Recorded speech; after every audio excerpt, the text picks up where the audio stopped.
So this is the second webinar in our Asia cohort. The last webinar we had was an introduction to the co-foundry model and how to launch startups, how we understand startups in a lean way according to the co-foundry model. And today we're going to talk about two things. So Luke, who is the person in Nova that is handling the pipeline, is going to be talking about research, very briefly talking about research, what is the kind of research that is expected, or the kind of research, primary research that you can do before you launch a startup in order to know whether your customers have a need, whether your customers have a problem that you are trying to solve, whether the different parties involved in your idea really have a problem, and it can give you a lot of information about how to solve the problem. So there are different methodologies for this, and Luke is going to talk about that. And then the second thing that we're going to talk about, and that's going to be Paul Dodd. Paul Dodd is the head of marketing in Nova. He's going to talk about lean tactics for finding your early customers. So if you want, we can go directly into the first talk, which is going to be a little bit shorter than the second. And if you have any question, you can ask us questions here in the Q&A section. Some people also ask them in the chat. I think it's better if you can ask them in the Q&A, because that will allow you to vote the questions, and we will start answering those questions that are the most popular ones. Here you see also what is coming in the coming weeks. So you see, well, we did the first workshop already last week. Here we have the second one about traction. The third one is going to be on October 28th, and it's going to be a pitching workshop where we are going to tell you how to pitch an idea. As we explained last time, the pitching is mainly about the problem. At this early stage of startups, we care more about the validation of the problem, and the solution is secondary to the validation of the problem at this stage. It wouldn't be at a later stage. Then after that, we are going to give you the opportunity to book time with us, with Luke, with me, to discuss about your ideas, and we will have a coaching session. If you want, we are going to give you a link where you can book that time. Actually, I'm going to post the link right now in a message, and in that link you will be able to book time with us. So here you have the link. Just click on there and you can book us. And then finally, we're going to have the demo days. And the demo day is going to be a slot of 10 minutes where you have the opportunity to present your idea. It's going to be, I mean, we will explain in the next workshop how we think the best way to present these ideas or these problems is. There are going to be multiple sessions, and we will tell you in which session you are. So it's going to be either the 10th of November, which is a Tuesday, 11th, Wednesday, or the 12th, which is a Thursday. And then after that, that's the demo day. And after that, there will be a deliberation, and we will do a pre-selection of the different things and the different ideas. So these are the workshops. I hope the timeline is clear. We will send you emails to remind you about this timeline. And if you have any questions, just please ask the question here in the Q&A section. Okay, so if you want, we can go directly into the first topic, which is very important. Sometimes when you talk to founders, you realize that they are starting to do a lot of things, but sometimes they don't have information, or they have not done proper research about what customers want, right? So the first question that I will have for Luke is, what is the kind of research, particularly primary research, that you would expect a founder to do? What are the different methodologies? What do you expect in a B2C kind of concept? What would you expect in a B2B kind of concept? Can you tell us a little bit about this? Yeah, absolutely. Thanks, Pedro, for that intro.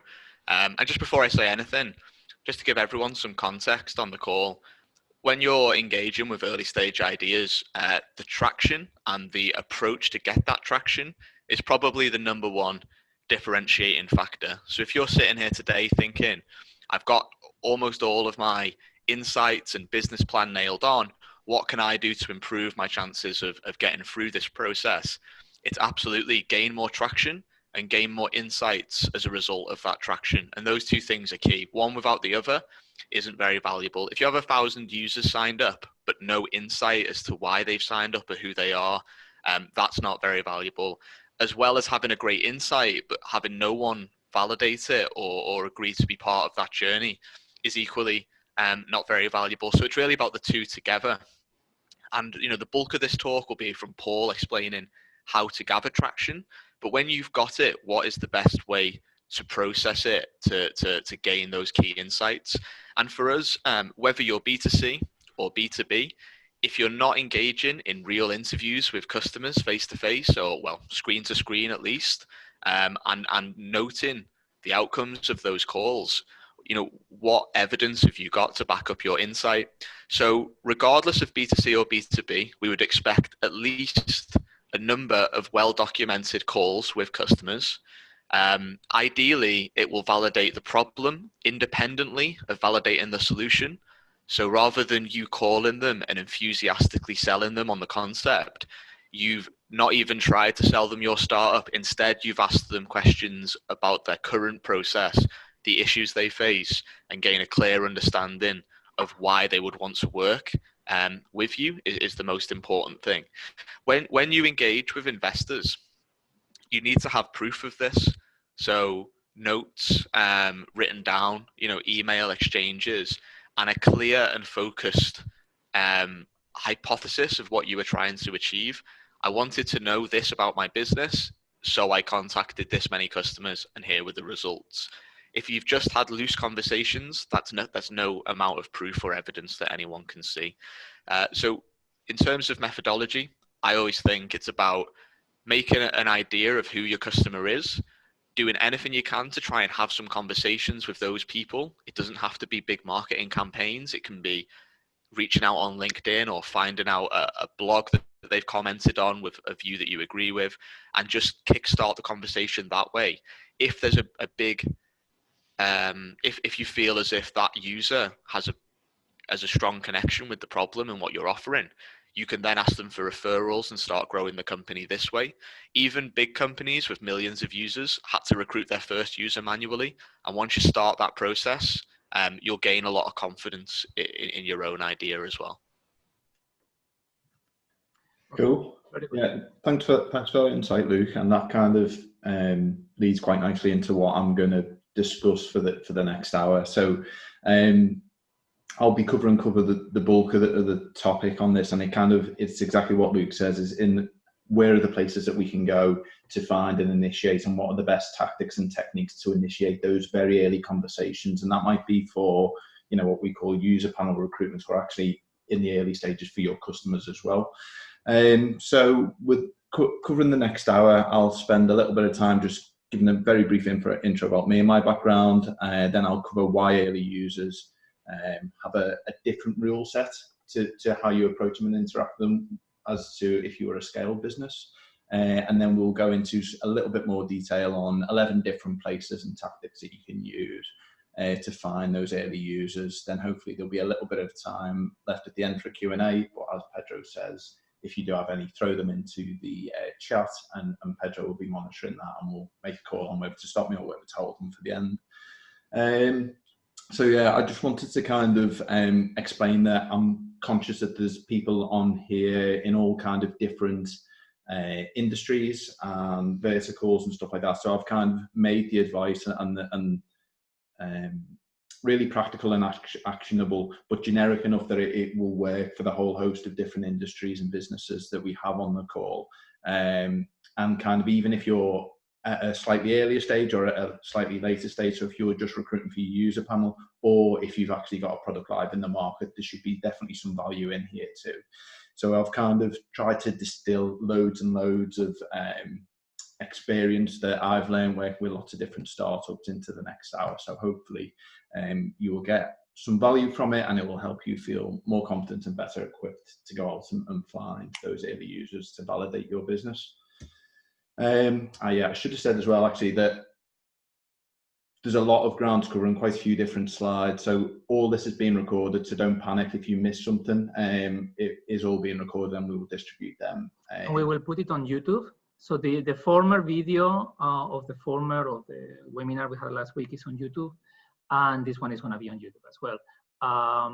We will send you the link so that you can find them. Yeah, absolutely. So a little bit about me and my background, just to start off, is that I started my career agency side, working for a really big marketing agency, working with big brands on. One of the things that I was tasked with was supporting them with some of their entrepreneurship programs and some of their tactics that they were using to kind of have spin-off brands and businesses from within their business to help grow their core business. And that kind of lit the fire for me in my interest in startup.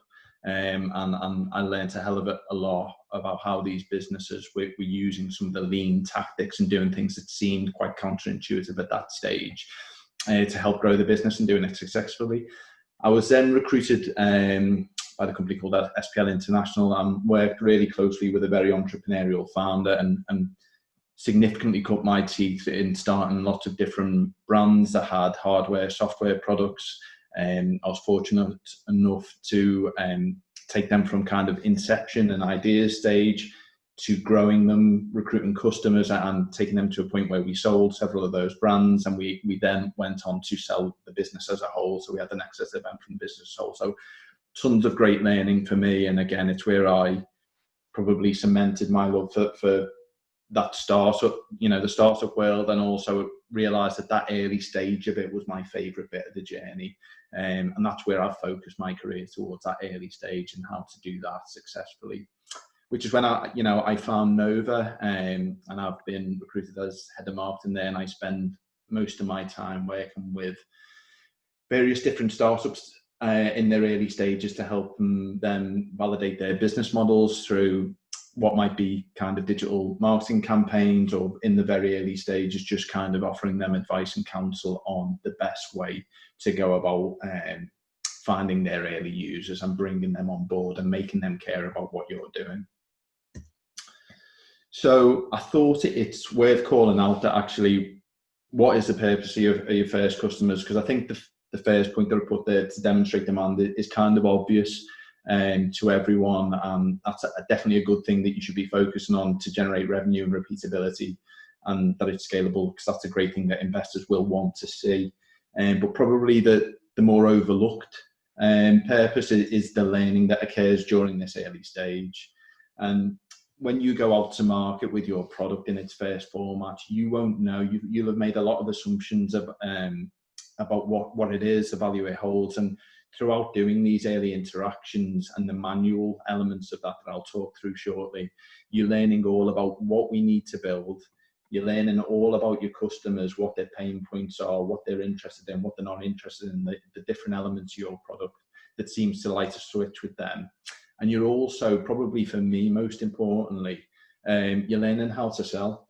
I've probably encountered a handful of founders who are like, well, I don't really need to know how to sell because I'm going to outsource that, or I've got a SaaS business that's going to look after itself in terms of, we've got some software that's going to bring people in. The value of a CEO and a founder of a business and their ability to sell their business is kind of, for me, non-negotiable. I think it's super, super important for them, because that might not necessarily even be with customers. You're going to need to sell to investors and to suppliers, to your employees, to get them to come and want to work for you. So there's kind of three huge areas of learning that take place in this very early stage that I think are important to have front of mind. So one of the things that we focus on at Nova that's incredibly important in this early stage, and why they have a different rule set to the more established businesses, it's the ability to do things that don't scale. And that's actually one of the principles that we employ at Nova. It's one of our business's core principles. And I've linked to a blog here by Paul Graham that goes into some detail on that. But to summarize, it's talking about, as Luke touched on, the importance at the early stages of your business in that manual outreach, and how key that is. And it's kind of, the analogy he gives is think of it like a crank engine, whereby it's great when the engine is going, but you have to use your hand and manually get it going to get that engine running. And that's exactly what this early stage of the business is all about. And the importance of manual outreach. So one of the examples that I've found of doing things that don't scale that articulates it quite well is the company Stripe. So if you don't know them, they're a payment provider online, and you can see in their early stages they had a really basic, very lean landing page that they would kind of manually be networking with people, get them there, get them to submit their email address and details, and then they would manually outreach to each one of those, find people who were actually close to them, and they would physically go and meet them and put their software onto their computers. Now, that would never work in a scaled business to the size that they have reached now, and it almost feels kind of counterintuitive, because you're doing something that, wow, you know, when I've got 1,000 customers, that would never work because it would take too long to go and meet everyone and download our software. But at the stage they were at with their V1 product, it was exactly the right thing to do. And that's kind of the summary of doing things that don't scale. There are things that you can leverage at that scale that are absolutely the right thing to do that may feel counterintuitive. So another example that Stripe utilised very well is the over-servicing people and the focus on customer service in their early stages. So you can see I've screenshotted an example of an email there from one of the founders where he manually reached out to one of their early customers when they had like a countable number of customers, and in the middle of the night, we found the problem and fixed it for you. We're really sorry if this caused you any trouble. As ever, please let us know if you've got any questions and feedback. And you can see the reaction of the guy who's received. I said, thanks, Patrick, you guys are awesome. 2 a.m. support, and I didn't even email you. So again, he's leveraged the fact that they're small and the fact that he's the CEO and founder of that to give that guy an A-star, really top class bit of customer service. Okay. So carrying on from that and the kind of doing things that don't scale, one of the key things that I ask founders to do in the very early stages, whilst they've got a countable number of customers that they're going after, and generally in that 0 to 10 category or 0 to 100 category, is to get super specific about it.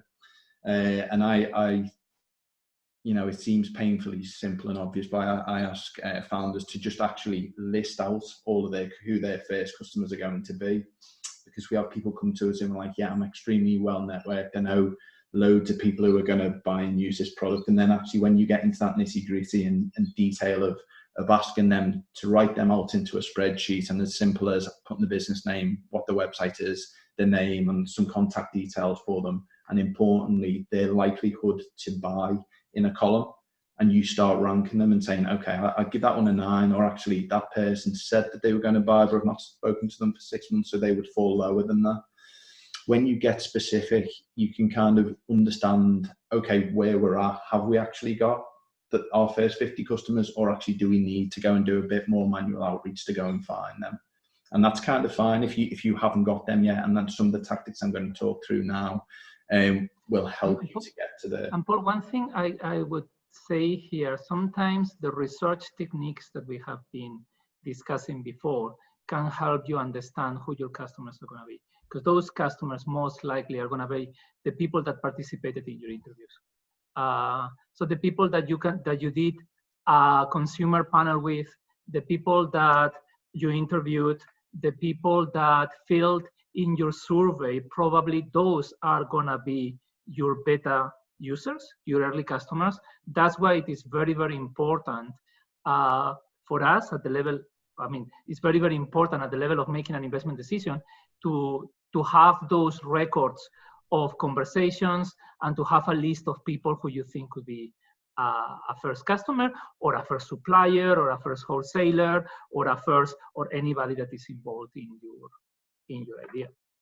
Make sense? Yeah, absolutely. And a kind of like a piece of advice that I kind of frequently share is just kind of think in blocks of 10. So if you're at 0 customers, don't kind of, well, I suppose one thing that I often come across it where founders maybe go wrong is that they will come to us when they're at that 0 to 10 stage with big grand marketing plans and be wanting to, you know, sponsor billboards and show the side of buses and stuff like that. Now, some of these might be good ideas for your business, but doing them at the right stage is key. So I just say, think in blocks of 10. When you're at 0 customers, think about what tactics you need to do to get to 10 customers. And that might be just actually phoning around the people who you already know and have a relationship with, and convincing them to take the plunge and get on board. And then when you get to 10, think about, okay, now what do I need to do to get to 100? And then it's only 100 to 1,000 that you generally start to need to think about some of the scaled up marketing tactics at your disposal. And also put a point in there about start with a niche, because sometimes you may meet a founder who is feeling like, well, my business is like, Facebook, this could be for everyone, and we've got one of them businesses that, it's going to have worldwide adoption in a couple of years. But if you're putting yourself into that category, you need to start with a niche. Like you said, every business started out with a countable number of customers. Even Facebook started with Harvard, I think it was Harvard University, when they set out, and then started with universities and scaled out and out and out from there. So kind of, if you're in that position, start with a niche and then expand out from there. Okay, so when you're in that customer 1 to 100 phase, you may feel like super nervous about going out and speaking to your customers, or trying to get them on board to your business, because one, on the left hand side, you can see that you won't have an established brand, you won't have a good reputation or credibility established yet in the marketplace because you're super early, and your product is most likely going to be fairly rough around the edges. The best startups, and the ones that we should be modeling off, are the ones that you actually use this and their size and their ability to do things more agilely than the bigger brands to their advantage. So things that you can leverage is one, that you can give your customers direct access to the founder. Okay, so that's really important. If you're a customer and you're speaking to the founder and CEO of this really cool up and coming tech startup, that makes you feel quite good. So you should leverage that. The ability to give a faster feedback loop to your customers in the early stage, as Stripe did. If they've got an idea or something that's going wrong, or something that they would really love from the product, you may be able to take that feedback and implement it and then give them back, and that's a great experience for them.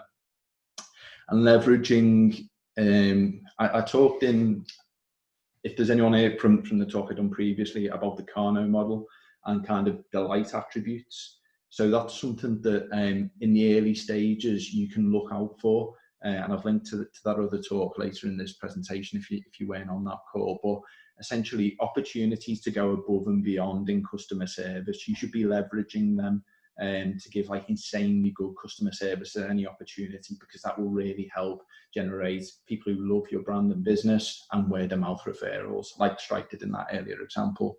And also the fact that you have got that V1 product.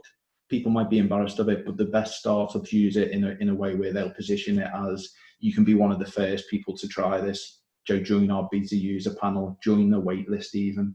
It kind of completely shifts the fact that this mightn't be a very good product. So actually, if there's a waitlist for this, and whether you create that yourself to build that scarcity into it or not, it builds like the value of what you're selling, and actually people are more open and willing to come on board to that. And I put at the bottom, always charge something. Why I think that is important in gaining validation for your startup, and you should try and do that as quickly as possible, is that anyone will say your idea is great if you're not annoying about it. Now, it's a difficult one, this one, because we encourage people to do interviews and have a user panel and stuff like that. You can kind of, if you can demonstrate to us that you've been able to get someone with your very first rough product to go through your process and give you cash in exchange for that, because they find what you're delivering so valuable at that very early stage, that will kind of jump you probably 5 steps ahead of the people who are still working about just having discussions. Because like you said, anyone will say your idea is great if you're annoying about it enough. It's really difficult not to, and I'm not dismissing these tactics, but not to impart any bias in the early stages with surveys and focus groups and stuff like that.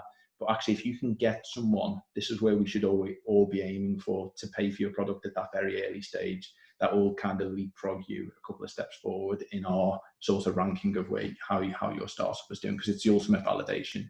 People aren't just saying that to get rid of you. They value what you're doing really you know, to an extent that they're going to part with some cash for it. Okay, so before we jump into the different channels and tactics for bringing your kind of early user panel members or customers on board, I wanted to call out the kind of, across all of these, the execution is more important than the channel itself.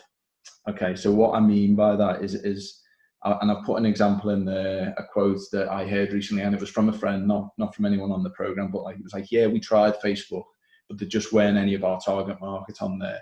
Now, there's kind of 2.5 billion people on Facebook, Joe, every month using the product. So it's kind of, I question that. And when you actually dig into what they've done on Facebook, it was create a Facebook page for the business and scheduled about a month's worth of posts.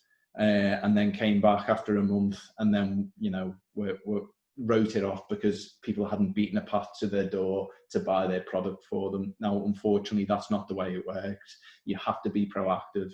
And I'll talk through some really good examples of that over the coming slides. But yeah, using the channel incorrectly is more often the problem than the channel itself. And most of all, us will have experienced this. So how many people have accepted someone on LinkedIn and then immediately receive that automated message from them that's a sales pitch, and you're immediately switched off from it? You can smell the sales and marketing BS from a mile off, and you completely switch off and go cold on that. So don't do it yourself, and hopefully I'll be able to give you some advice to ensure that you don't do that.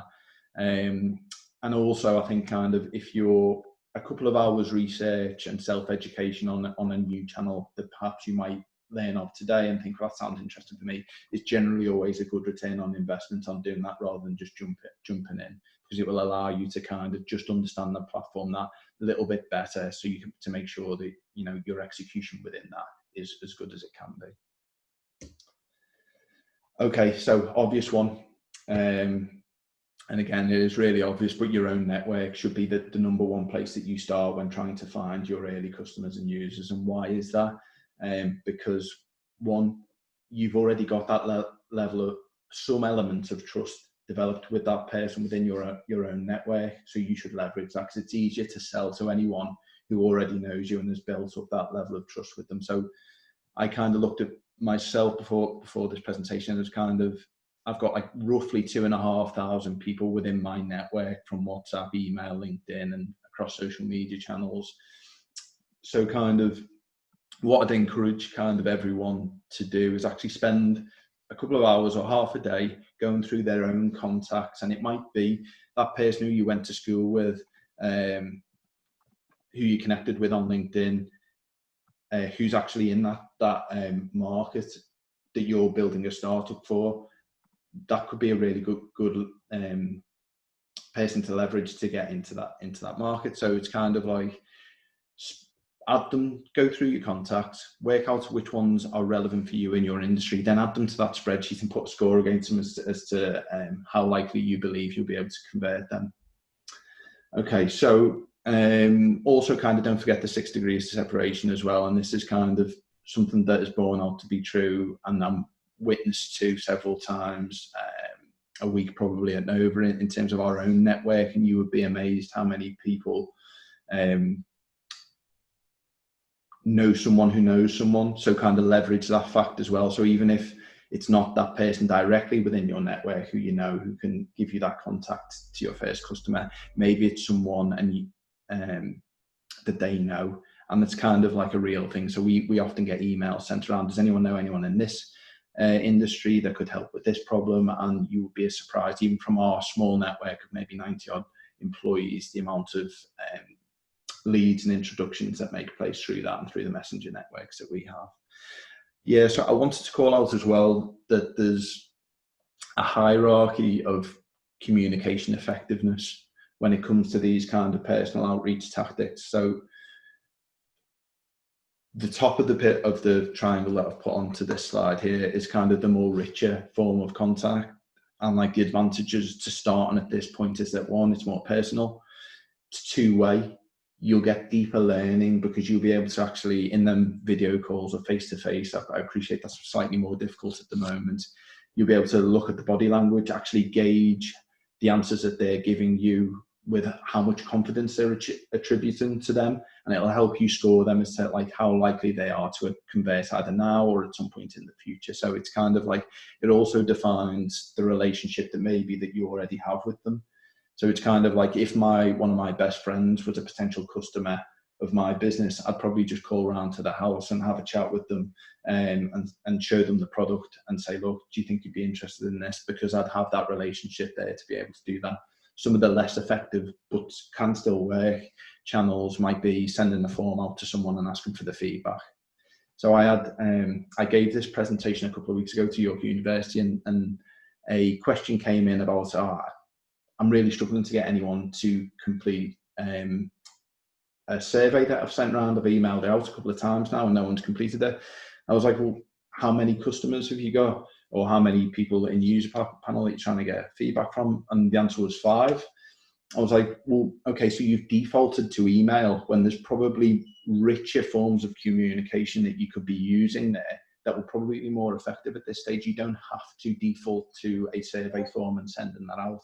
If you could actually get them all on a telephone call or organise a video call where you actually just ask them questions directly and got that feedback, that would be always a really good thing to do too. Okay, yeah, and again, the Nova network. So I guess, Paul, you can use a combination. Two people. Sorry, Pedro, did you have a question? I guess you can also do a combination of multiple channels. So if you have to talk to customers, maybe you can start having face-to-face conversations with maybe 10, 20 customers. Then you can send a survey by email or by WhatsApp to maybe 100, 200 customers, right? So you can use a combination of them. You are going to have some channels where you are going to get more information. Those probably are going to be the first contacts you make, as you already know more or less what people typically answer. Maybe you can create a survey, and that survey is, I mean, you know how to create a survey because of the first interviews you do, and then you can go into a much larger audience through another channel. That could be email or WhatsApp or Facebook, correct? Yeah, absolutely. But and I kind of say even that combination is important, and even kind of for me myself, like I was going to say on this, I've got kind of a call tomorrow with 2 people who are on the program, and it was kind of because they manually reached out to us and asked for some help and advice that I'm kind of like, yeah, okay, cool. And I'm going to get on a call with them and share some insight and feedback specifically about their business and their startup. But it's something that I'm still open to for Nova as well. So I look after the founder recruitment side of the business, and now I engage. Now I talk about Facebook groups a little bit later, but I engage on Facebook groups, and I'm open to a couple of calls a week with early stage founders. And I do that not specifically because we need the numbers on our program, because we generate quite a lot of interest for that, but it's actually for that learning, because actually I'm constantly speaking to those guys. I'm constantly refining our position, and I'm learning about what other programs they're thinking about joining, why, and actually getting that really deep understanding of that person, and just checking that our offering is right. Okay, so yeah, as I say, use the Nova network. We've got kind of a decent sized social following and community now. We've got a Facebook group that you should have all been invited to go on and actually share your project and progress on there. We've got an alumni of 70 plus startup founders within our portfolio, and an employee network of circa 100 startup builders. Kind of, yeah, it's just, you need to ask us. And like I say, I've got that call tomorrow because those people asked. So please don't be scared to ask. Next one is find an email and use it. So this generally works better for when you're trying to sell into larger organizations. And I was doing that earlier on in my career. What you would do and the typical chain would be, you would phone up a business, try and get in touch with that person. You'd reach their gatekeeper, and you'd actually never be able to get in touch with them or to get a direct line to that person, and it could be quite frustrating. So there was a couple of kind of techniques that I would do that would help me on that, because that cold email, when done well, can actually be really effective, and actually has opened a lot of doors for me throughout my career in terms of actually jobs, and also kind of I managed to get meetings. I'm on board retailers, and also kind of significant suppliers and stuff like that for us. So yeah, cold email can be really good. So the way I would use it is actually use LinkedIn to find the right person within that organization. You can go onto LinkedIn and search for a particular person or business. So for example, you might need to speak to the HR manager of AB Big Corp. So you can go and find the name, you can call up the business and ask if you can speak to that person. You most likely will hit a gatekeeper there. Then in that instance, you would ask for their email. If they're not willing to give that out because they don't share it, you can use something called a Hunter Chrome extension. So example, what I can share there is I was just on buying some beer earlier. So this is why this is the example that I'm left on. But you can see with this Chrome extension, and I've linked to it there, that scrapes their website and pulls out all the associated emails that can find associated with that domain. Now, what that also tells me is the most common pattern for that is first name dot last name at Brewdog. So if I know that person's name, I can probably make a really good guess at what their email address is going to be. Or I can search it within there and maybe hopefully find them directly on here. Okay, so that's something to consider. And kind of if that fails, you've always got the fail safe of actually just Googling the person name and the business name. And so quite often you'll get a good hit back with that. So if you're at the stage where you've now got an email address, it's then about using it effectively. So, and this is where most people go wrong, is cold email is done so badly. It kind of really hurts me as a marketer to see the amount of really rubbish emails that I get in my inbox. So 4 tips that I want to share is 1, keep it short and grab attention. So it's fairly self-explanatory, but anything over a couple of paragraphs and it's going to get sorted into the later bucket. And that's not the receiver being rude, it's just the fact that they're really busy. And we'll think, oh, okay, I'll have to read that later. And quite often later never happens. So keep it short and grab attention. So be super clear on who you are. Articulate the fact that you're a founder of a business, and give a short pitch as to what your business is, and to build that little bit of excitement. Let them know what's in it for them, what is the value proposition for them, and make it personal. Okay, so maybe it's something like, I've had a quick look at your website and I've noticed X. I was in the store looking at your product and I noticed that it could benefit from this. So, okay, make it sure that it's personalized and have a specific ask for them. Now, this is where most of them go wrong, is that they're really vague on what they want the receiver to do.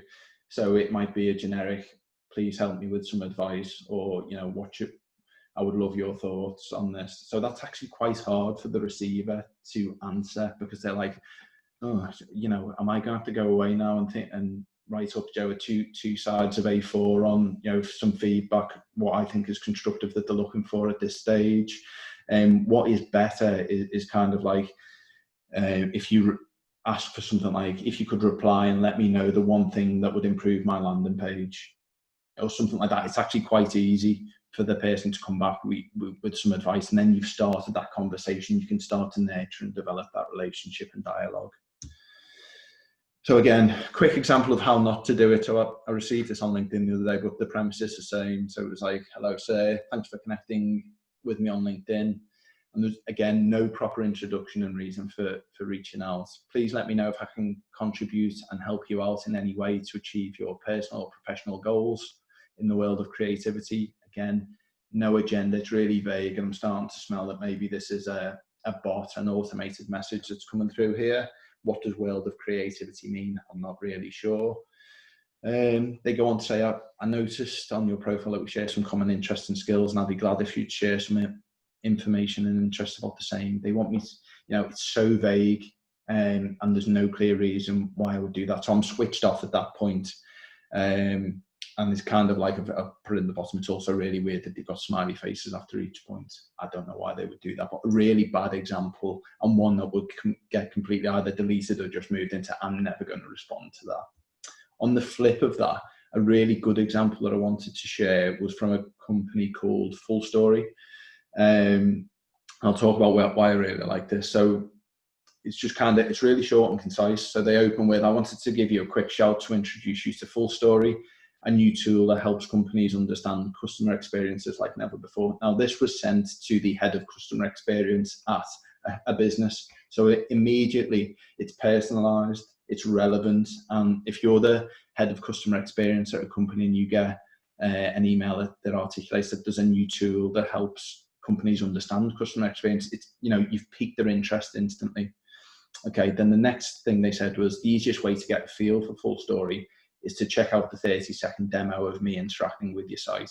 So they've gone to that, and whether this is automated or not, I'm not too sure, but they've actually gone to that level of personalization where they've been to the website, they've used their product on it, and they've shown how it works on their specific business. Okay, they've also called out that it's only going to take 30 seconds of their time. Now, look, everyone's busy, but everyone would click on that. If you receive that and it was personalized to your business, you would give that a watch. And then they sign it off with want the full story. You can take it for a 2-week free trial or shoot me a message if you have any questions. Now, what I like about that is that it's so kind of unpressured, and they're not doing that hard sell. It doesn't smell like someone who's desperate for a sale and really desperate to hit their sales targets. The fact that they're quite casual about that piques my interest in that, and I would probably go for the free trial. Okay, so next one that I wanted to talk through was Shaper. So Shaper is a business networking app. That's kind of like, I'm not on Tinder, thankfully, but I've been told it's like Tinder, but for if you cross Tinder and LinkedIn, this is what you'd get. And I like that they called out in their marketing messages that it's, you know, an aspiring startup founder. So it's very relevant for kind of entrepreneurs, early stage business founders, and we use it at Nova. So it's kind of, I'll give you a quick demo. So you go on and you create a profile. So on mine, I've set up that, you know, I'm interested in startups, looking to co-found businesses, and entrepreneurship and a few other things. And you can list what hashtags you're interested in there, and then their algorithm puts you together with people with similar interests on that. So it's kind of like, you can see there, that's matched me with this guy who's an entrepreneur based in London. So I would either decide, yes, I'd like to connect with them, or no, I wouldn't. So if I say yes, and I can see I've matched with that person there, so then I'm able to then send them a direct message. So again, it's a good way to quite quickly and easily find people to connect with who are relevant to you and your niche and your industry, and strike up a conversation and relationship with those. So that's where to look. Reddit is the other one, and there's a really good example on this. But for those who aren't familiar with Reddit, it's the front page of the internet, and it's a community kind of question and answer conversation forum. But essentially, what you can do is go on there and in the search bar, search things to do, you know, keywords for your industry, and that will show you all the different subreddits related to your niche or industry. Okay, so whilst on there, key tips is ask for advice, not customers. Go in and ask for help, and then you will start to develop those relationships. And the example I'll run through is kind of a really good way that someone has used it to find their customers before they build and validate what they want to build before they've actually gone out and done it. I've also included at the bottom a Reddit user guide, which is a good guide for anyone who's maybe not as familiar with Reddit. So the example I wanted to talk through, let me just click it because I've not opened it there, is from essentially this guy found a Reddit forum to do. He was a consultant, and he had an idea for a piece of software that he wanted to build that would allow him to prospect new customers by pulling data from LinkedIn and mapping out their kind of organogram, their company organogram, so he could see who was accountable to who and who the right people that they needed to speak to gain access to that. So he went in and you could see he posted in / the subreddit consulting, Python script turned into LinkedIn organizational chart. Is this useful? So that image that you can see there is what was on that link. So he posted that and said, this code is now local on my laptop, but I'm wondering if this could be useful in real life. Would you find this helpful in your consulting job? Now, what you can see there, as someone who has rebuilt org chart from LinkedIn manually? Yes. And then it's like loads and loads and loads of people saying, yes, this is amazing. I will pay money for this. I can see this being useful in supply chains, and lots of validation and feedback. You can see by the length of scroll that I'm having to do here, the amount of people saying, yeah, this is really good. So where I came across this example and why I loved it so much, because it was in a startup discussion, a startup thread, because the guy actually came out and said after the fact that when he showed this, it wasn't built. He had done no code at all, despite saying that it was on his laptop. All he'd done is created this image in Photoshop. And what he'd done by doing that is actually gain loads of validation that he was building the right thing before he'd had to commit any time to building it. So again, it's a really good example, and I've linked it there if you want to read a little bit more about that. I've also included some subreddits that might be useful for you. Ones like alpha and beta users, roast my startup. If you post your startup project in there, you'll get a lot of people giving you some feedback on it. And also ones to do with grow my business startup, etc., that are worth a look if you're thinking about getting into Reddit. Next one is Facebook groups. Now, it's a huge play from Facebook over the past couple of years. It's kind of like we're at a stage now where there's over 10 million different Facebook groups. So every niche has multiple different Facebook groups. So basically, I even demonstrated the example I put in there is like window cleaning. I was trying to think about the niche thing I could think of and demonstrate that there's groups for everything. So actually, if you're a window cleaner in the UK, there's actually forums and groups for that too. So some tips for what to do in Facebook groups. One, add value. Again, don't go in and go direct for the sell, and we'll talk through some examples of how not to do it shortly, but go in, add value to that community, because that should be your niche and what you're interested in starting a business about. So you should be able to add value into that.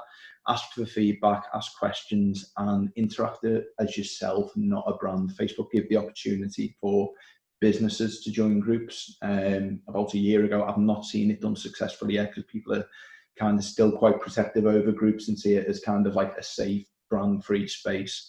So go in and interact as yourself, and use it to intercept conversations and requests, which is a tactic we've utilized quite well at Nova.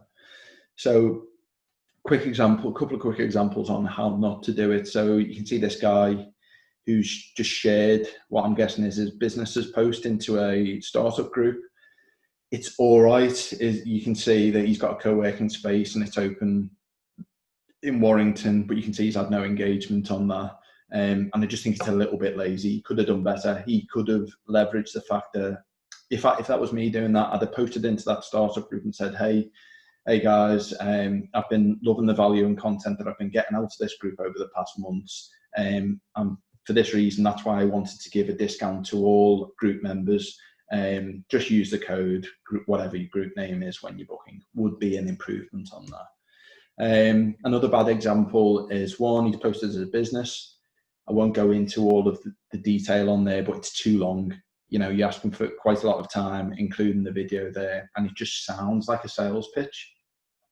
So one piece of advice to remember when posting and interacting on Facebook is that people are generally, when they're interacting on Facebook, they're sat somewhere with their phone in the hand, one-to-one with Facebook. So you wouldn't go up to someone and have a conversation with them the way that they've articulated themselves on that post there. So speak to someone as if you're having a one-to-one conversation, not as if you stood on a stage doing the Apple product announcements like what they have done there. Okay, so next example, and again, I had to include this one because it was just horrific. They've basically just literally copied and pasted their company one that's got, I'm not even going to count how many hashtags on there, but look, it's the laziest thing ever.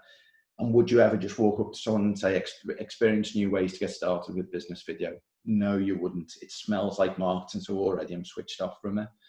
And yeah, just to comment, the use of hashtags, fine in moderation, but has a post ever gone viral from the inclusion of a hashtag? No, so you shouldn't be reliant on them or think that it's going to radically transform what you're doing.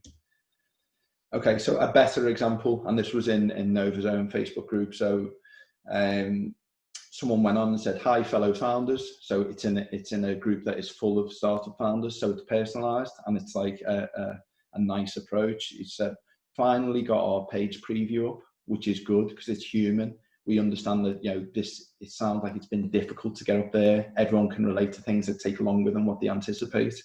And then they've said, "Any thoughts or advice are always appreciated." So they've asked for help. They haven't gone in there with a sales pitch. They've gone in and asked for feedback and help, and that's the right way to do it.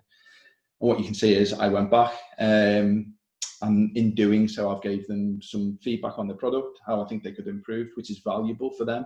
But also now I know about chat decks and what it is. It's not relevant for me in my business, but I might know someone in the coming days and weeks who I can share that with. So that's a good example and a good way to engage.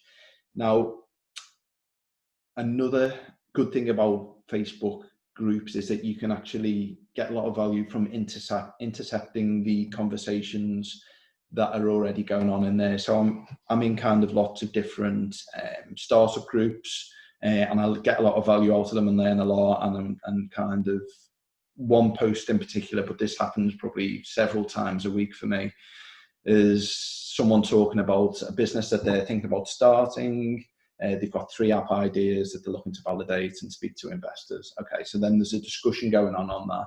And I noticed that someone's talking at the bottom there about an accelerator in Liverpool that can help you with your MVP in exchange for equity. So that piques my interest because I'm thinking, we're based in Liverpool. Are they talking about us? And that's interesting because I'm learning about how people are articulating our business in their own words about us. So it's suggesting to me that we need to do some stuff with our positioning. But 2, I was able to then go back and say, "Hi, I agree with the advice," and Nova might be the company in Liverpool. Anyway, that guy went on to say, "Yeah, that was great. I had a call with him." And again, it was good to get that validation and learning from that one-to-one call that I had with that person. And they went on to join our startup program and are currently in the process as we speak. So again, a good example of how you can leverage Facebook groups. Okay, so this one's interesting. Competitor or same market followers. So maybe this one feels a little bit black hat, but I wouldn't say it is. So what I encourage founders to do is actually brainstorm some suitable accounts and locations where their target audience might congregate, and then look at their follower lists and follow and engage. So it's best to run through an example with this one. Now, one of our startups, and it's not one that I was involved in at this stage, but it's a good example of one who could leverage this tactic really well, is DLG. So they've got a suite of apps for Dungeons and Dragons players. So again, really nice, well-defined target market. So thinking about that, you could think, right, okay, where might I find people who are interested in Dungeons and Dragons? So if you go on to, I've used Instagram as this example there, and search for Dungeons and Dragons, you can see there's a ton of different accounts associated with that, tons of memes pages, interestingly enough. But if I click into one of those, I can see they've already built up a following of 4,000 odd people who are interested in Dungeons and Dragons memes, enough to follow them.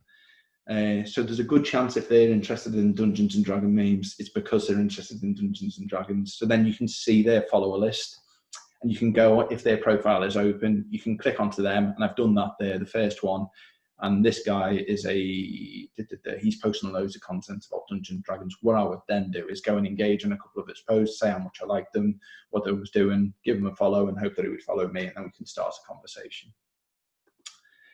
Now, I also include to think about locations in this same sentence, and this is probably because I've got a friend, and I just kind of love how lean it was and how much success he had with it. He worked doing some club and bar promotions in Ibiza for one of the big nightclubs out there. And what he used to do, the tactic that was most effective for him, was when people landed in Ibiza airports going on the holidays, they would more often than not take a picture of themselves and the friends who they were traveling with, tag them in it and be like, we've arrived in Ibiza, here for whatever. Now, if their profile is open, you can search, well, you can definitely search by location and see all the posts that have been tagged into that location. Then you can go onto their profile, click into them, and you can either send them a direct message or, again, follow them. He used to send them messages with discounts and tell them about what events that might be interesting to them that were happening in that week. Again, a tactic that you could use this for, again, not happening as much now, but trade shows. If you know a trade show where all your target markets are going to be at, see who's tagging themselves in posts there, what businesses, what people are there, send them a message and ask them if they want to meet for a coffee.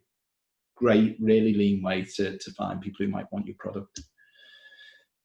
Meetup communities is another good one.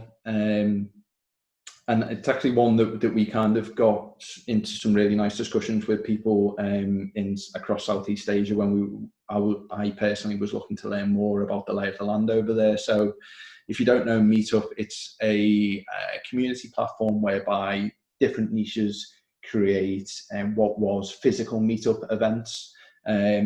Now most of these have shifted online, but the premise is still the same, and how you can get value from them is still the same. So as an example, so if I've just searched startups, that's showing me all the different startup groups close to me. Within 50 miles, you can tweak all of those. If I click into one of those, for example, I can then see all of the members on those. I can click into members here. And then if their profile is open, let's just pick one. Okay, cool. I'm able to then send that person a message. And basically I know that that person is relevant because they've gone out of their way to join a startup group. And there's ones for all sorts of different niche and categories. They're based locally to me. And I'm able to send them a message. So again, worth a look, worth a try if you're struggling to onboard your early users. Yeah, okay, so I've talked through that demo. Quora is another really good one, and there's a few startups that have used this really well.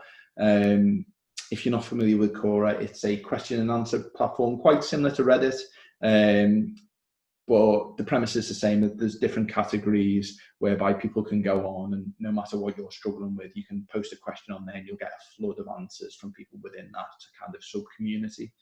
So there's a startup, an example of this that I really like, from a company called Veed.io.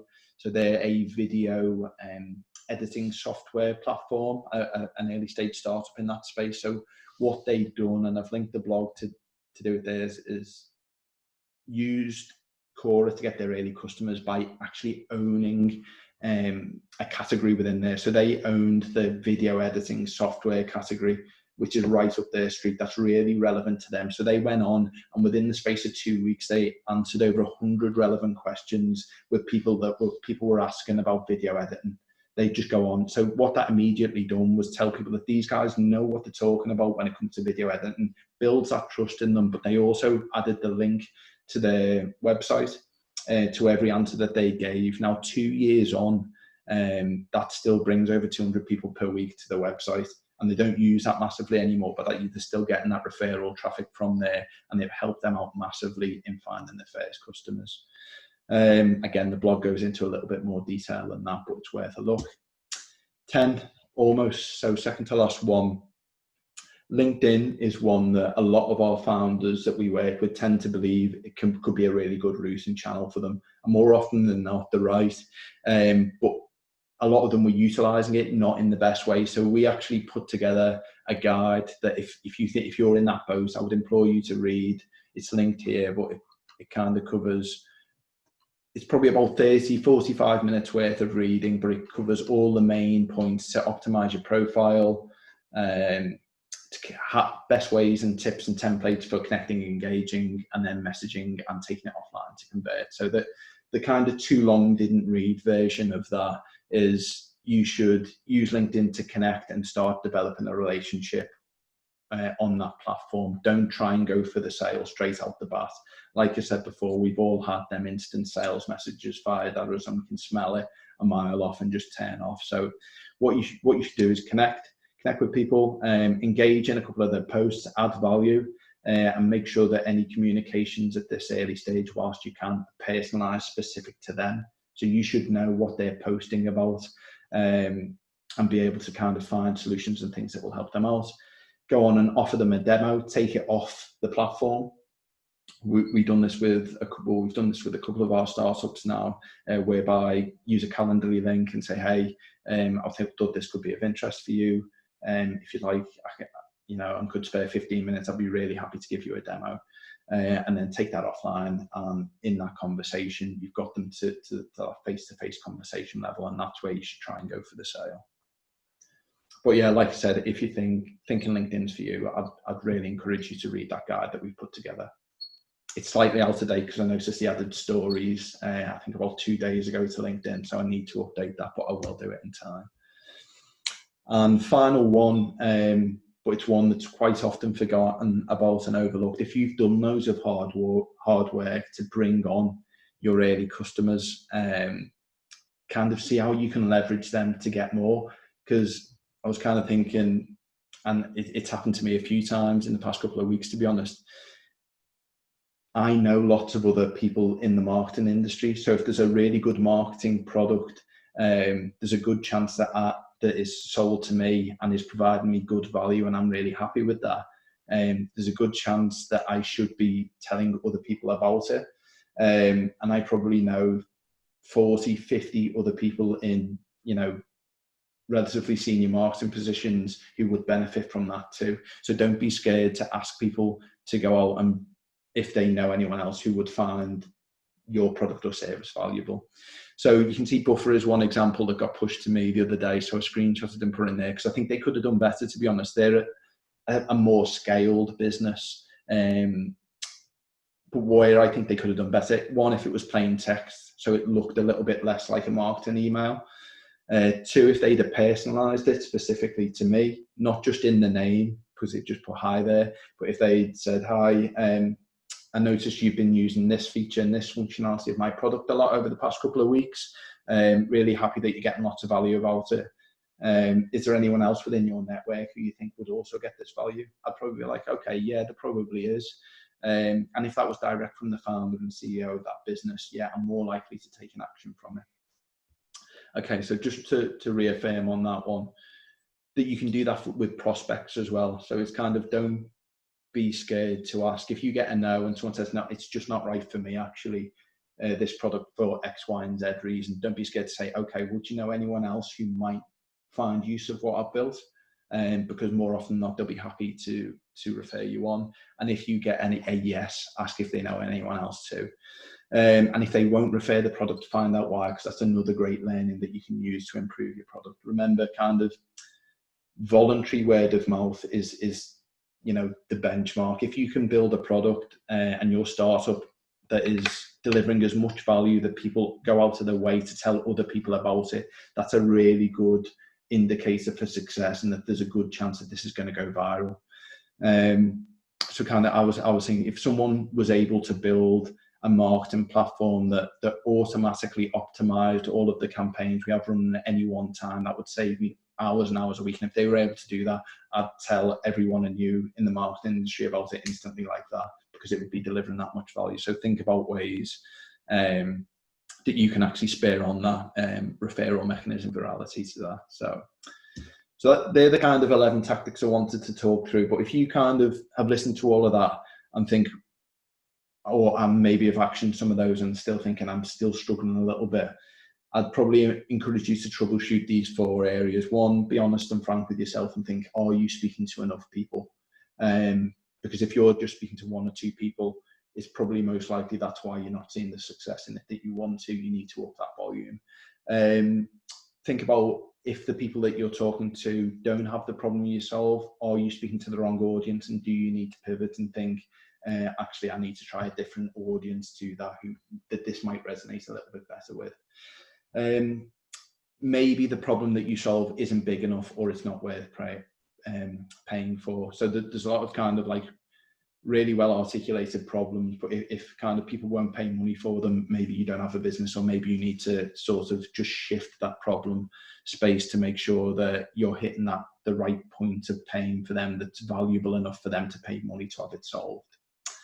Or perhaps as well, your solution isn't good enough compared to those existing solutions. So even as an MVP, a lot of people might misconstrue MVP as like just a really rough, quite shitty version of a product, but that's not right. That's not the right definition of it. Your MVP should still be delivering lots of value to the user. So you just need to consider, does your solution that you're going out with there, even if it's kind of not fully designed and delivering all of the functionality that you want, is it delivering enough value that people will want to use it consistently?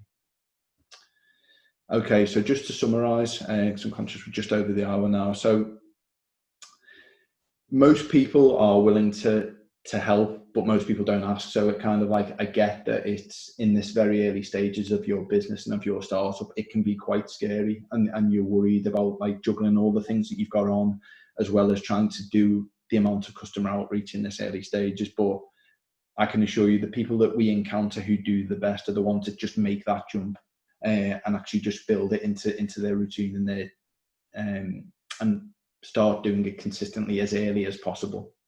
Okay.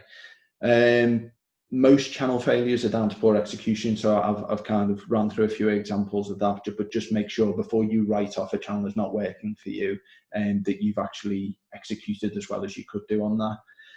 And most importantly, do things that don't scale, and think about how you can use that to your advantage, because in that early stage, like I said, this is my favorite stage of a startup, the early formative stages, because of the amount of learning that can take place and how much you can shift your offering, and actually over servicing people and doing activities that might feel counterintuitive at the start can actually be the best thing that you can do for that startup.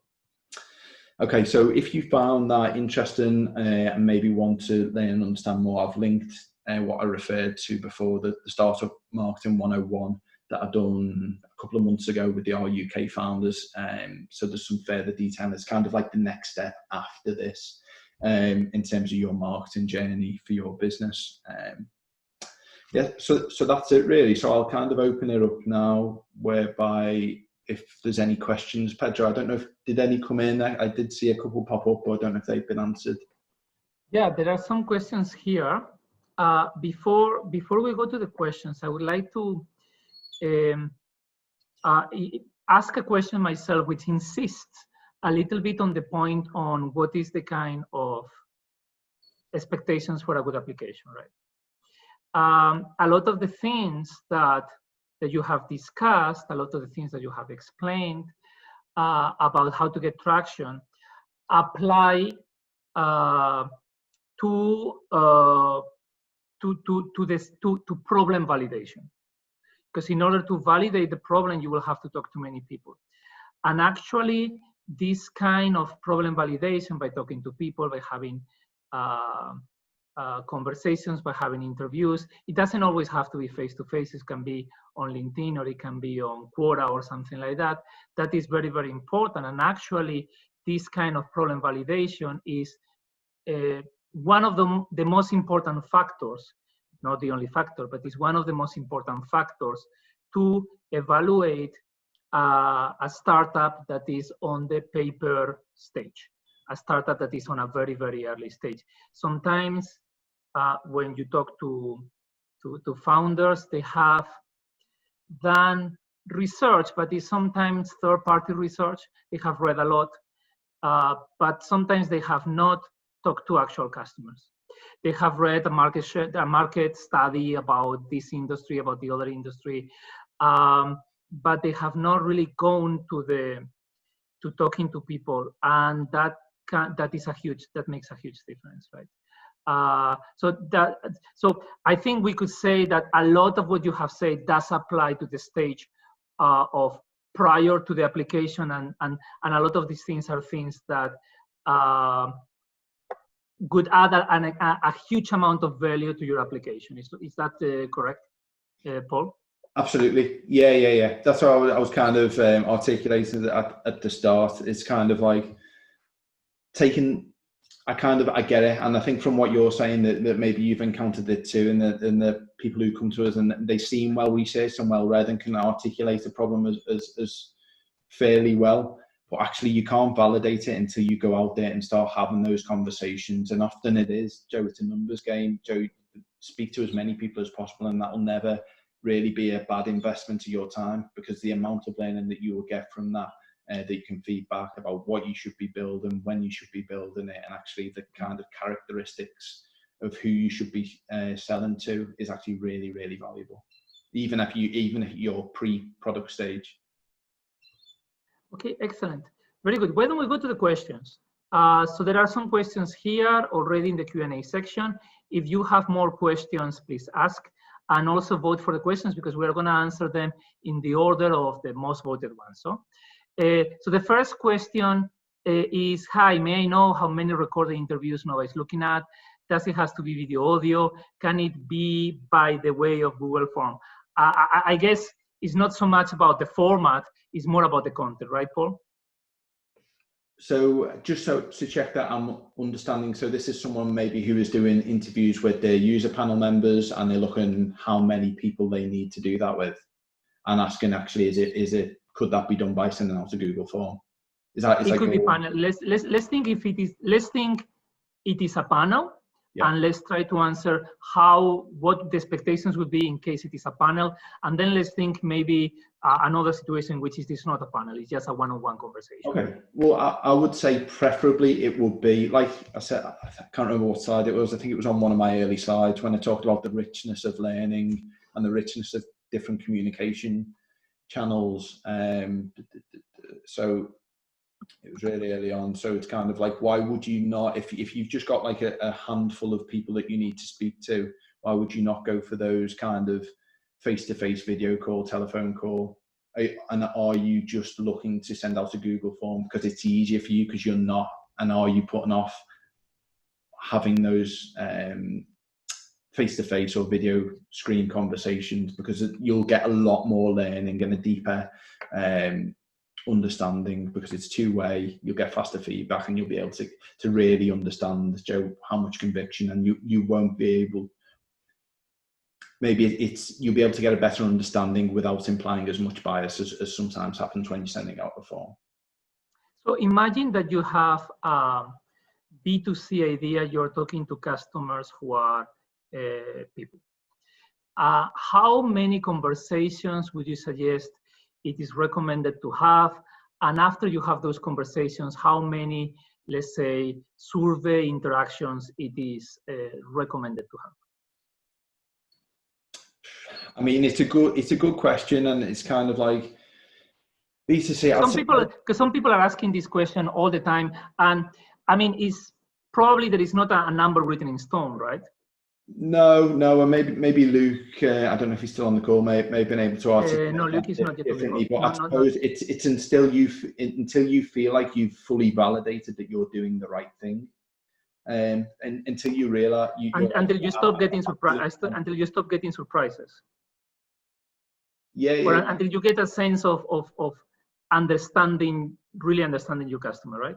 Yeah. And like I said, it's kind of like Google Forms and all that are cool, good way to do it. Video is better, but also kind of if you can get someone to a point, and again, this may not be possible, but where you can get someone to pay for that, that's the ultimate validation. So if you can get to the point where you've got 10 people pay you for what, that lean V1 version of your product, then I'd say, well, that's great. Do you know what I mean? And you're probably at a stage now where you could go in front of the investment panel. Okay. So typically what we have, I mean, in conversations that we had, so in some telephone calls with founders, et cetera, and if you have had some telephone call with me, typically what we have said is that maybe 10 to 20 calls, maybe one panel with 10 people, or two panels, you have 10 and 10, 20 in total. And then after that, maybe 100 people in a survey. That sounds around good, but yeah. It goes on a case by case.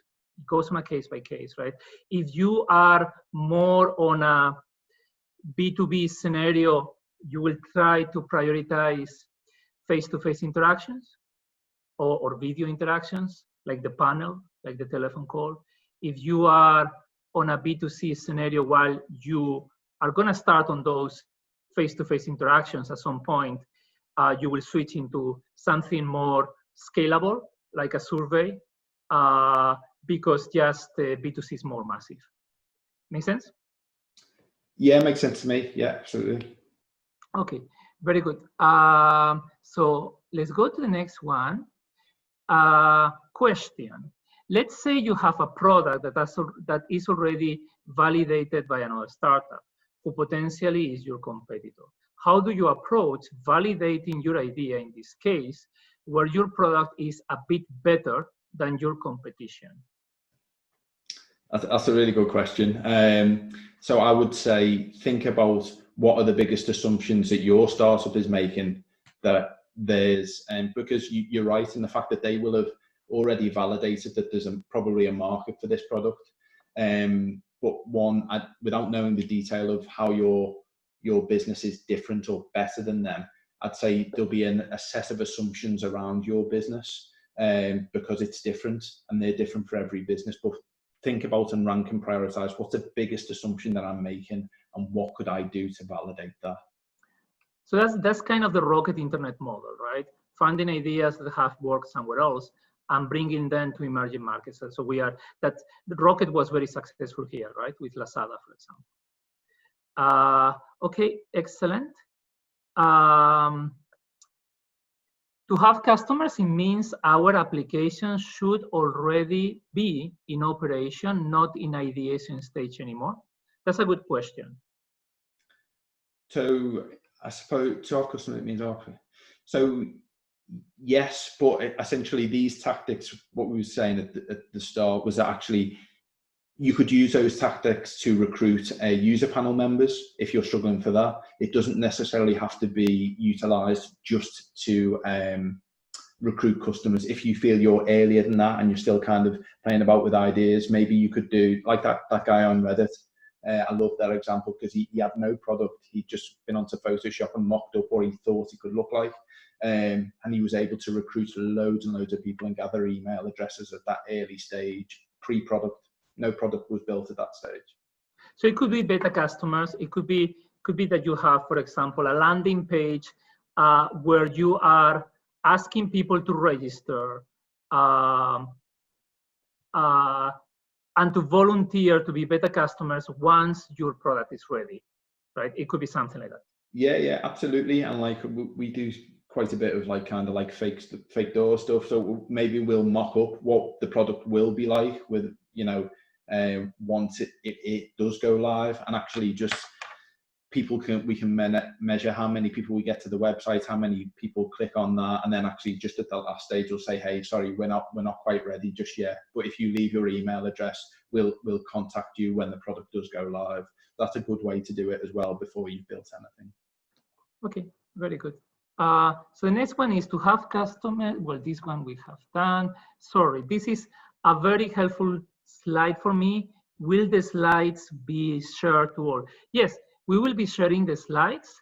There is a LinkedIn document that Paul has referred to, and there is also a research guide. There is also a research guide that explains how to do panels, how to do surveys, how to do these one-on-one conversations. Basically, what is the methodology to decide what questions you want to put in the survey? Because a lot of people typically ask questions, typically present a solution, saying this is my product. Do you like it? And then they ask a number of questions about, do you like this? Do you like the other thing? Do you like the other thing? And actually, that's not a good idea. Because particularly if your product is new, people are not really going to know if they don't know what it is so much. Is more about asking questions about what problems that person has, what are the problems the person has, and you can, because you are supposed to have had those face-to-face conversations, you already have an idea what those problems are. So you can ask explicitly about them. You can ask what kind of alternative solutions the person has. And then you can ask a number of questions about that are going to help you design your solution. So for example, imagine that your solution is about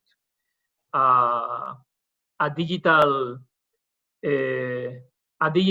platform for something, a digital platform for something, and you don't know if you want to do it on a website, you don't know if you want to do it on mobile, you don't know if you want to do it with something that has a pen in the mobile because it's something that requires writing, you don't know, you have some design questions. And those are things that you can ask. That will be a brief summary of my views on what are the questions you have to ask on a survey or also on a one-to-one conversation. Make sense, Paul? Yeah, makes sense to me. I think that's well answered. Okay, so let's go to the next one. Is there a minimum percentage of validation for the initial traction? I don't know what you mean by the minimum percentage. What do you think, Paul? I don't fully understand the question. Maybe we can come back to that one. So if you want, Randa, if you are able to provide more details about your question, we will answer. Okay. And then Sid, hello Nova team, thank you for organizing this. One of my questions is, how do you get specific on a B2C model and rate the likelihood to buy in a B2C model? Yeah, I think that's a really good question. But this is why I think it's about getting specific and actually understanding that every big startup, B2C, B2B, whatever, started with a countable number of customers.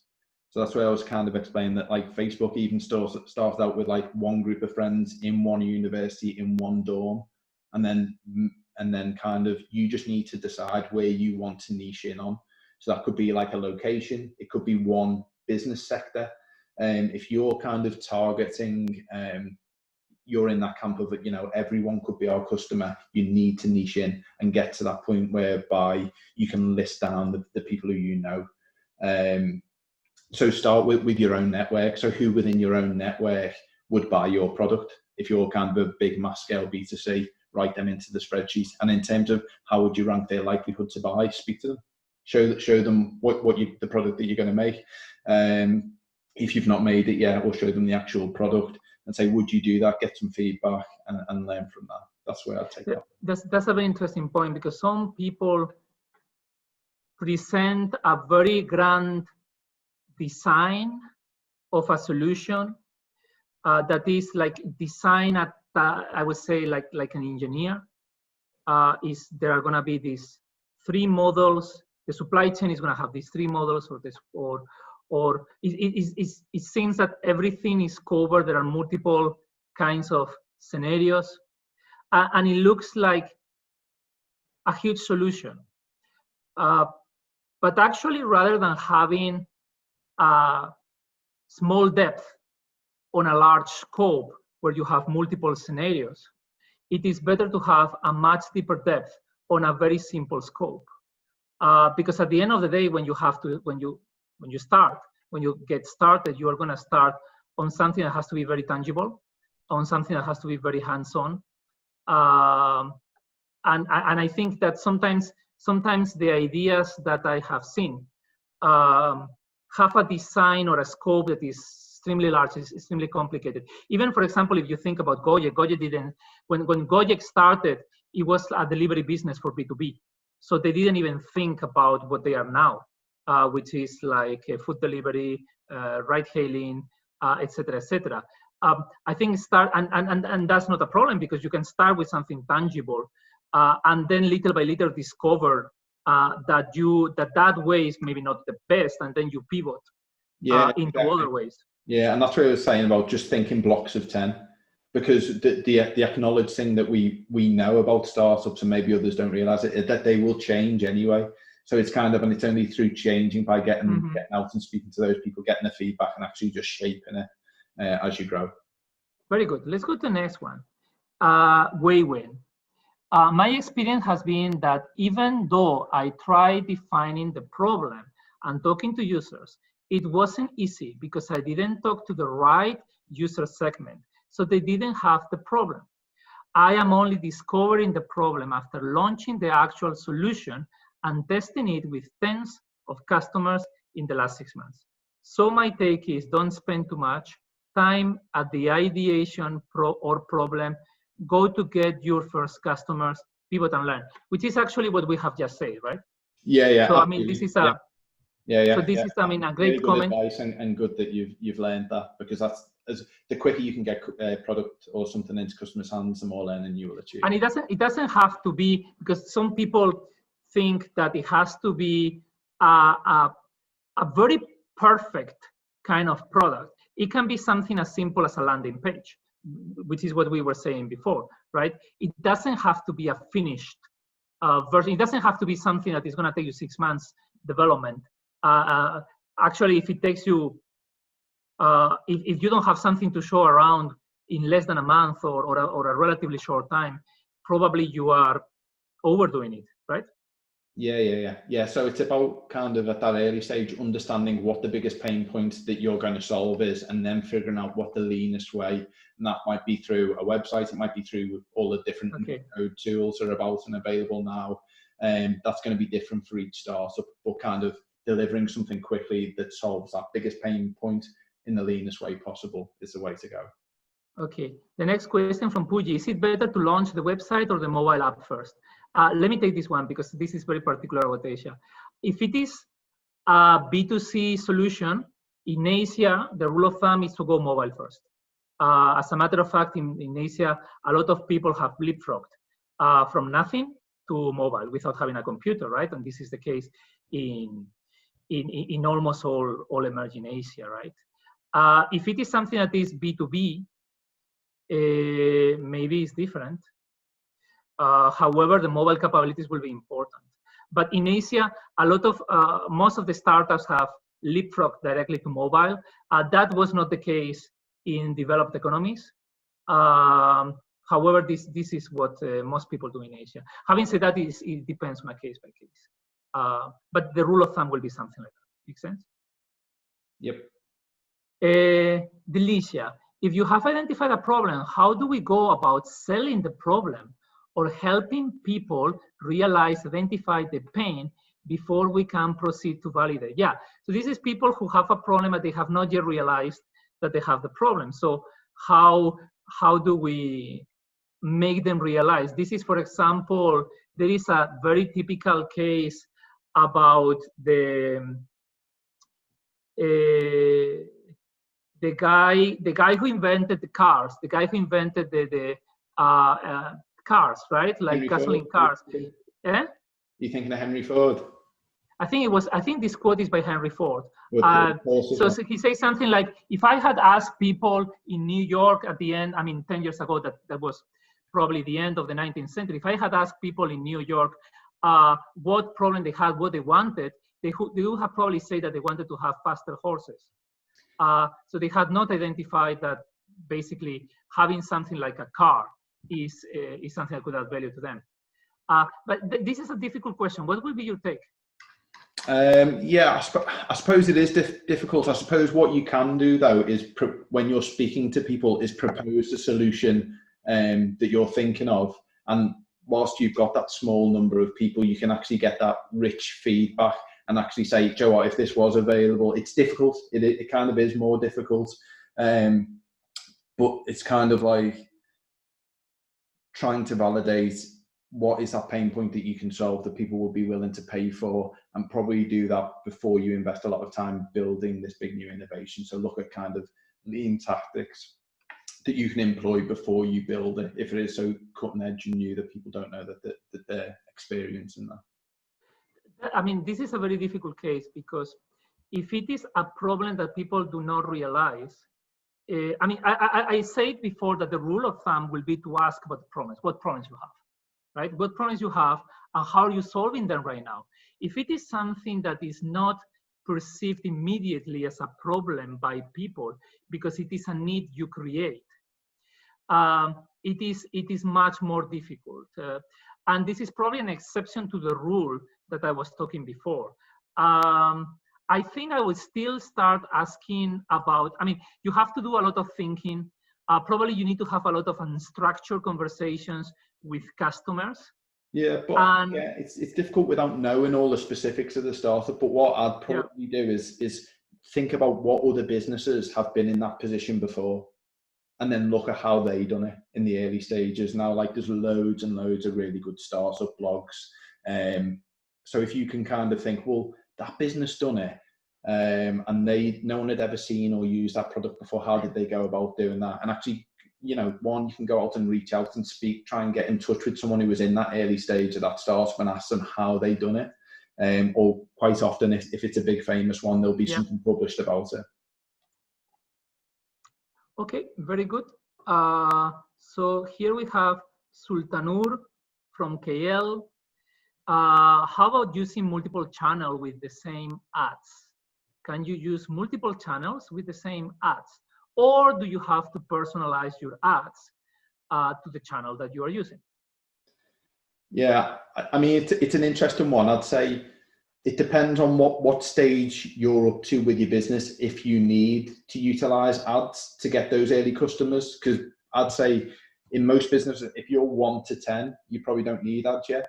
If you're 10 to 100, maybe if you can't manage all these manual outreach and doing things that don't scale, maybe at some point on that journey, you'll maybe need to start thinking about ads. So it's kind of like a question, if you're not up to that bit yet, do you actually need ads, would be my first point. But then second one, can you, what was the question again, Pedro? Sorry, so something about, can you use the same creatives in different... Can you use the same ad on multiple channels? Yeah. And I understand the question is, do you have to personalize your ads to the channel that you are using? Yeah, again, it's a super broad question, but yeah, you have to personalize in terms of like the spec and stuff like that, so you're creative to match that. But what you should do, if possible, is to actually add, if you're at, like, it feels like a scale marketing question. If you're kind of looking at using multiple different channels for your startup, yeah, you would have a campaign, and you'd have a creative concept that underlies the whole campaign across all of the different channels, and then you would tailor that to the nuances of each specific channel that you're using. For example, you might have a lead ad specifically on Facebook, because you can do that and you can get people's data natively on Facebook, but on Twitter you can't. So maybe you'll have to use the video asset that you've used there, but direct them to a landing page to capture the data that way. So yeah, there's always an element of tailoring it specific to the channel. But if you're at that scale marketing tactic, make sure that there's a campaign, so there's a consistent creative and message that's going across all of them. Okay. The next question is there a proportion fit to get a validation from nearby connection or outside aware connection? I don't know if I understand the question, but I think the question might be, from the people that you reach, do they have to be people you know that are your connections, or is it better that this is people that you don't know? This is maybe friends of friends. Yeah. Obviously, I'd start where there's more trust. It's easier to get buy-in from people where you've already built a level of trust there. So maybe if you've worked with them in the past, they know you, they trust that you wouldn't just be trying to push something onto them if you didn't think it was valuable. Then yet start with people who you have the higher levels of trust with, and then work down the line from that. Once you've exhausted those, move on to the friends of those people, and hopefully delivering enough value in those early stages that they will tell them and give you a good backing to do that. Okay, very good. So let's go to the next one. As an ideation founder, we haven't started anything yet, but we have the MVP name in mind. Can we start introduce the name during the interviews or during the questionnaires? Is it, and that's a very good question. So a lot of founders at this kind of stage, even in the application, refer to their product with a name. Is that founder bias? Is that a good marketing technique? what do you think should be the right approach? Not only, I would say, in an application like here, but also when talking to customers. Yeah, really interesting question, and I've seen it done both ways effectively. So I'd say don't obsess over if it's the right or wrong thing to do is to give her a name, because if what's more important at that stage is not introducing other biases that could shape like the features and functionalities. Names can always change, and often if you look into businesses in their early stages, they were called something completely different, then they realized they couldn't trademark it and change. So it's kind of like, I personally, for me, I don't mind founders in the early stage giving it a name, because one, it makes it feel more real for them. And actually, if something as simple as actually giving something a name, knocking out a logo on Canva and putting it onto a landing page, as well as kind of the validation for external people, that the feeling of importance and the feeling of making it feel real for the founder there's definitely value to that too, and keeping your motivation levels high. Okay, excellent. Next one is, if businesses have the same target segment but don't compete, Facebook analysis could be really good, right? I'm not so sure I fully understand. Same time.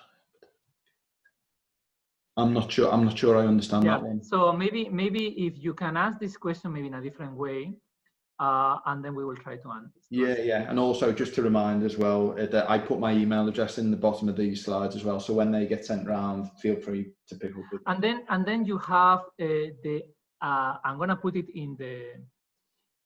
You have this address. You have this website in order to book an appointment with Luke, etc., etc. I'm gonna post it again. Next question: how do you think if a founder used a combination of social enterprise mission and a startup mission, which I understand is for profit, which not only focuses on profit-oriented and problem solving, but also empower community for long-term sustainability? So I think the question is, you have a startup that has a social mission. Obviously, the startup also needs to make money for itself, otherwise it wouldn't be sustainable. How do you do that? How do you create a social startup? And what will be the best practices to create a social startup? So what do you mean by a social startup, like a non-for-profit, something like that? I think it will be a startup that on top of the business objectives that every startup has, also has an objective to empower a certain community, whether it is people with, whether it is children or people with a specific disease, right?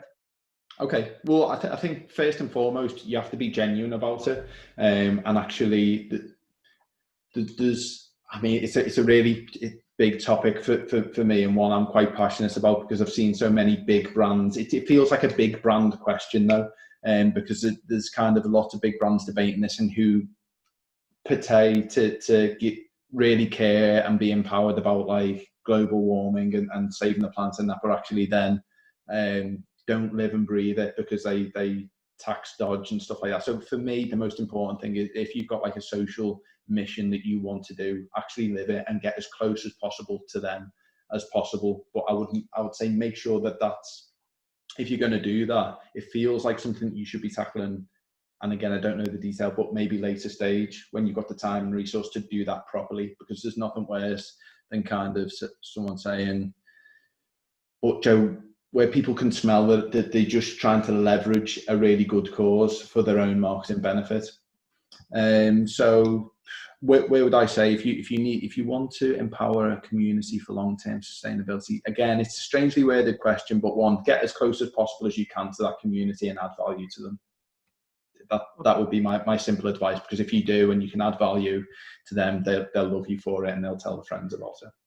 Okay, very good. I have just posted on the chat section the link that you can use to book time. particularly with Luke, who handles the pipeline in Liverpool. So you go to that link and you can book some time. From now until the demo day, as I said before, is November 10, 11, and 12. Thanks, Paul. Shall struggling entrepreneurs chase a sponsor who can net a ticket price of $10,000, or a general person with a ticket of $4 to $5 on the same category? I think the question is, do you want to have an angel that can give you $10,000, or do you want to do crowdfunding? Crowdfunding in one of the crowdfunding platforms where people can invest as low as $4 to $5. Yeah, I mean, it's a big question, and you could probably do a full presentation on that, but I'd say there's definitely pros and cons to both. The biggest pro for me in kind of the second one, in kind of going for the crowdfunding Kickstarter model, is that you're building a community at the same time that's also validating that business. If you can create a Kickstarter that does really well, you've got all of those people who've invested some cash because they want to see your product to market.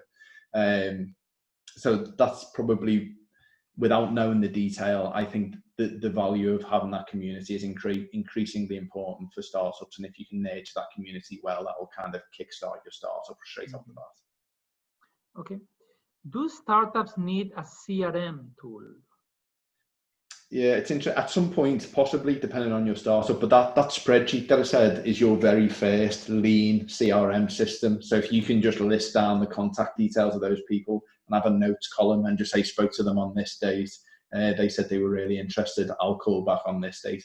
You can do it in a spreadsheet to start when you have that countable, really small number of people. Then when you get past that stage, yeah, maybe when it's becoming a problem and unsustainable, maybe look at, HubSpot or Salesforce or one of those guys. A lot of them have very good plans available for startups. We're actually a HubSpot partner, so we get a really good discount rate with that. Okay, very good. So here we have a clarification about the question about what was the percentage of validation that you expect, right? So here he says, I mean minimum percentage validated data that can be converted as initial traction for the basis they create. Let me see. I have interviewed, so for example, I have interviewed 20 people. Do I need to have a minimum of 10 people that say that I do have the problem? So the question is, how much percent of the people that I interview need to tell me that they do have the problem? And I think this question also depends on how targeted your survey or how targeted are you when you are reaching to people. Because if you are reaching to people in a very narrowly defined, well-targeted community, the target of your target segment, probably that percentage will be higher. If you are a little bit less targeted and you are reaching people that might not be at all your customers, that percentage will be lower. But is there a rule of thumb? For me, no, not really. The more, the better. But probably what I'd say advise is actually book in with Pedro, with Luke, and get into specifics, because it can differ. Yeah, it can differ on a case by case. Yeah. Depending on what business, what industry, so if you book, and what questions you're asking. So if you book one session, you can ask these questions, right? Yeah. I haven't decided a brand name, not an MVP. I plan to have a survey what people expect from this coming service, how to manage to have people fill the survey to be early adopter later on. I would say that one of the questions that you can ask is, would you want to be a beta tester? Would you want to be an early adopter? Would you want me to contact you back when my product is ready? What else can they do? Yeah, and talk about the problem that you're going to be solving. Because like I said, as a marketer, if someone sent me a message and said, look, I'm building this product and it's going to save you 10 hours a week of the analysis that you have to do on all the campaigns that you're managing, do you want to help, Joe? You're able to give up 15 minutes of your time to give me some feedback and thoughts on this idea? I'd be like, absolutely yes, because that's a big problem for me. And the potential win for me could be 10 hours a week. Imagine getting someone to give you 10 hours a week back. So sell the problem that your product is going to solve. And if you've hit that right, people will be interested to engage even at the early stage. Okay. Let's go to the next one. What is the best way to communicate pricing scheme, the pricing scheme, with early adopters? If you are in the MVP stage, we have a pricing scheme that is higher compared if I reach broader adoption of the product, which then will reduce the pricing scheme. I don't know if I understand the question. Yeah, I think I understand it. Maybe I'll be wrong, but I think what they're saying is they've got a start price, but when they reach a certain scale or number of sales, they're planning to lower that price because they'll have economies of scale. So maybe they can buy their product cheaper when they get to this space. So it's a difficult one again without knowing the detail. So maybe a call might be a good option for that. But what I would say is kind of in that very early stage, MVP stage, it's fine to change pricing as you go, and that's kind of expected. But I think if you can get people to pay anything at all, that's a great thing, because without knowing the detail of your business, that's really good, and it's fine. I find a lot of people are really worried they're showing their product because they're like, oh, well, I don't know enough about, what's a maximum price. You can test out different pricing models actually by kind of having different versions of your landing page. And again, it's difficult to give an articulate answer because I don't know your business. Driving people to different landing pages or testing different pricings on the buttons and stuff like that, and just measuring how many people click, because ultimately you want to be able to charge as much as possible for that. So it's kind of like, if you're thinking that you're going to drop prices when you get so many customers, I'd say, do you need to? Because if you've managed to recruit people to pay the higher price, why would you offer a discount on that just because you're doing better and have managed to recruit more customers? So it's kind of like, if you're able to charge more, always do it. But maybe we could go into more detail on that one if you yeah. Call. So if I can paraphrase one of the entrepreneurship professors that I had at university during my MBA, and this is a rule of thumb. So it might not apply everywhere, but the rule of thumb is you probably should price slightly below the comparable solution, but not much below. Because lowering prices is always possible and it's always easy, but raising prices can be very complicated. So there is always time to lower the price, but if you have to raise it, that could be a problem. Yeah, absolutely. But it's more of a problem for bigger businesses. When you're at the MVP, if you've only showed this to 100 because less people know you. Yeah, if you've only showed it to 100 people, maybe you can then leverage the fact that they've got a cheaper price, and you need to say, look, Joe, we want to really look after you because you were an early adopter, so that's why we're going to lock in this price for you when we up it to everyone else at the end of this month. That's correct. That's correct. Very good. Next question is, as a starter, only in MVP stage, any advice how to protect our idea confidentiality, because the stronger companies may copy the idea? Wow, that is tough. How do you protect your idea? It's a difficult one, and I can't say definitely that they wouldn't, but in every instance that I've ever came across of this being a fear of the founder, it's completely unfounded. And I think it was, I can't remember which, is it Eric Ries who talked about in the Lean Startup, whereby he challenged several founders to actually email their product ideas to these big companies, Joe, the head of whatever technology at these big companies, and see if any of them could actually action it. So it's kind of probably they could not. Yeah, exactly. And none of them could. So it's kind of, in most cases, you should be leveraging the fact that you're a startup, that you can move quicker than them. Now, all right, they've probably got more access to resource, but these people aren't just sitting around in their office going, I wish, someone you know, I would come across this great idea that we could steal and do it. They're busy with their own things, and they'll be innovating in different spaces, and it's a difficult one. But I'd say you kind of have to, if you're able to, and agile enough, you will kind of find the right way, and where that big company isn't servicing them. Okay, let's go to the next question. How do you do early validation for a product that has a hardware component, especially in COVID times? You are working with a lot of hardware startups in Liverpool, and Liverpool, correct me if I'm wrong, but is one of the most impacted cities in the UK right now, isn't it? Yeah, it is, and I'm not going to lie, it does make it more difficult, especially if you're needing people to physically touch, wear those sorts of things. But it is possible, and again, it's probably one of those that needs a slightly deeper conversation, because depending on the hardware element, is it something that you could send out to people, get them to send back, in a sanitary condition? Is that possible?